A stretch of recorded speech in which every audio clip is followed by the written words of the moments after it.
Magandang araw mga kaibigan. Bigyan natin ng reaksyon, opinion itong post ng PDP Laban. Puno, malakas ang Congressman Puno ito pahayag niya. Malakas ang pagtutol ng INC sa impeachment ni BP Sara. Nagbabala si National Unity Party Chairman at Antipolo Representative Ronaldo Puno na posibleng makaapekto sa susunod na halalan ang paninindigan ng ilang mambabatas na sumusuporta sa impeachment complaint laban kay Vice President Sara Duterte. Ayon kay Puno, nananatiling matindi ang pagtutol ng Iglesia ni Cristo sa impeachment issue.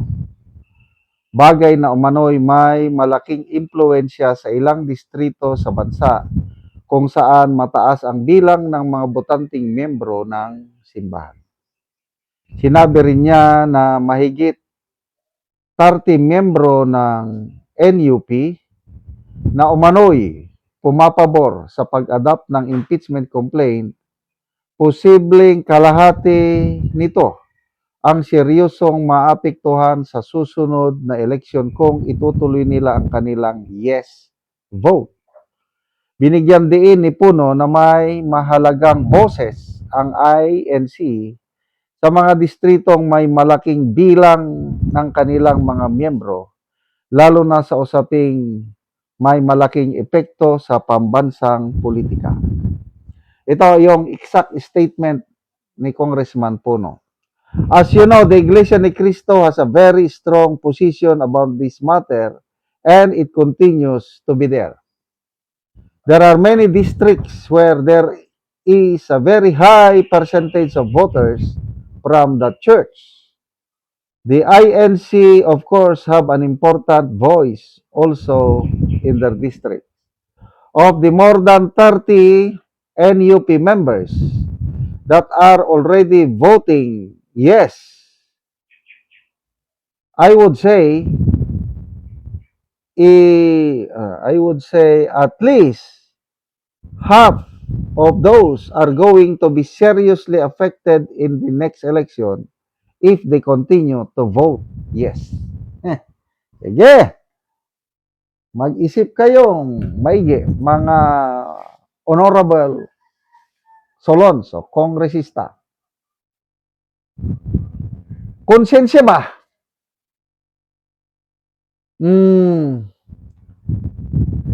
Grabe, yung post ni Rob Francis kanina, I don't know how true, sabi niya, yun lang naririnig niya.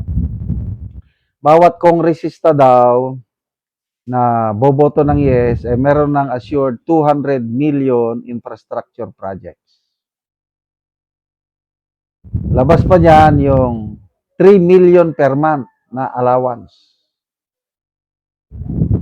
Sabi, no? 3 million per month. MUA. And then, meron pang cash. I think 30 million cash ang ibibigay sa bawat kongresista na boboto. I am not sure how true, but bahala na ang mga ang Diyos. Tayo hindi natin nakikita anong nangyari sa pagdating na botohan.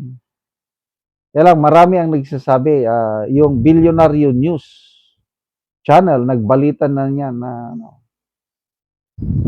mayroon talagang gapangan, bayaran. Deny to death naman ang mga house leaders. So, siyempre, sino bang aamin? Kaya, sa tingin ko, mamayang hapon, boboto na sila. Given na yan. Mayroong 200 plus na mga kongresista na boboto yes. So, bantayan natin sino yung boboto ng yes at sino rin ang boboto ng no. At tayo na po ang bahala pagdating ng eleksyon. So, sana, meron pang katulad ng Iglesia ni Cristo na although tahimik lang, kailang may unity ba? So, maliban sa Iglesia ni Cristo, I believe itong KOJC, marami-rami rin ang mga yan. Ganyan din. Ayaw din nila ng impeachment, kaya dalawa na yan. 2 blocks. Millions ang mga members. May pangatlo pang block. Ano yon? OFWs. So mga kapatirang OFWs all around the world. Alam ko, maraming OFWs nanonood sa akin. Bantayan ninyo yung kongresista sa inyong distrito na bumoto ng yes. At alam ko, black voting din ang mga OFWs eh. Napatunayan na nung midterm election last year. Kung ano ang gusto ng OFW, pwede niyang diktahan ang family members niya. Tay,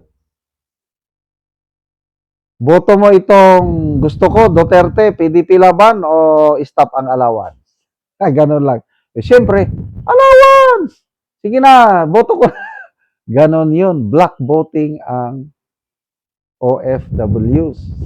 So, meron pa ba? I still believe din. Ito, Mindanao. Baluarte ito ni... Kaya, kayong mga kongresista sa Mindanao na boboto ng yes, huwag kayong magtaka, re-resmakan kayo ng mga taga Mindanao. Dahil, kanina nga, nabasa ko, post ni dating Secretary Manny Piñol, Bishop ng Kidapawan, na sumusuporta sa impeachment for the first time, ang mga parishioners publicly criticize nilang kanilang bishop for supporting. Grabe. So, dyan mo makikita ang tindi ng, birin mo yan, parishioner ka, publicly criticize mo ang iyong obispo. That's, ngayon lang ako nakarinig yan. Kaya lang, siguro nga, wag niyong, kung obispo ka, wag kang makialam sa politika, ano yung suporta mo dyan? Hindi pwede. Ganon. Nakakatuwa naman, may mga kongresista na nakikinig sa kanilang constituents. Example, Congressman Almario ng Davao, I don't know anong province itong Almario. Dati, sumusuporta siya sa impeachment. Ngayon, hindi na. Bakit? Nagsalita ang kanyang constituents, nakinig siya, at susundin niya ang kanyang mga constituents. Dapat ganun. So, salamat, Iglesia ni Cristo. Mga kapatiran dyan, sana palagi ay maintain nyo ang inyong pagkakaisa. Malaking tulong kayo sa pag-unlad ng bansang ito dahil sa inyong pagkakaisa. Salamat mga kaibigan sa inyong pagsubaybay sa channel ito. Nakakatulong kayo ng malaki sa tribong talandig ng Bukidnon dahil ang income natin sa channel na ito is pantulong po sa tribo. Namimigay tayo ng libreng yero at pako para makapagpatayo sila ng mas maayos na tirahan. Excuse me. Panoorin nyo ang video na ito. Na anak ko sa balay sa natagaan na Mogero. So muuna ni ang ilang atop. Sako lang gyud in town apan ang ngero nga naa sa babaw buslot na gyud mao nga gi sako na lang ang ilang gi atop. So luoy gyud kayo ang ilang pagpuyo, mga sako lang nga gisumpay-sumpay. Kay buslot naman ang ngero. So muna ni ang ilang pagpuyo. So diri na sila magigda.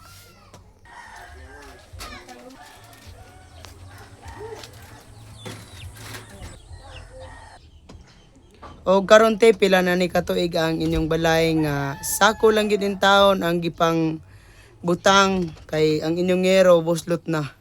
Lima na gid mi diri ka kuan tuig sa kuan mo ang payag na. So kuan gyud te balisod gyud kay kayo kay kuan. Ang gid ni tanan sa sako na lang gid ang among gi kuan tapak. sako na lang ang inyong gitapa kay tulo na gid tanan. Oo, so ang inyong atop nga yero te pila na nga katuig? 5 na katuig. 5 na katuig, so mga buslot na tanan. Oo. Ang abuhan manggani namo di na namo gakakuanan kay tulo na jud. Bisan ang inyong abuhan. So kung example tay magulan nga gabi asa man mo magigda diri lang gyapon sa inyong sala gyapon. O diri aran. So maulan na nagyud mo. Ulan na gid ni kung kuan. Mm. Gaulan. So unsay trabaho dito sa imong bana? Mag-uumara. Mag-uumara. Oo, so sukad sa 5 na katuig ti wala gyud mo nakapalit og yero nga inyong ika-atop. Wala jud. Kay kuan perminti baya kuan. Lisod kaayo ang mag-uuma kung wala kay financing. Lisod kaayo. Nagpasalamat ko sa kuan unang-una sa kuan Ginoo. Isa siya sa kuan naghatag og nalangin nga matagaan mi og kuan. Mm. Mm. Lagi Salamat po sa nag-sponsor. so nakailak si ate sa ilang kalisod. So kuan gyud tungod daw sa ilang. Oo, sige te, salamat.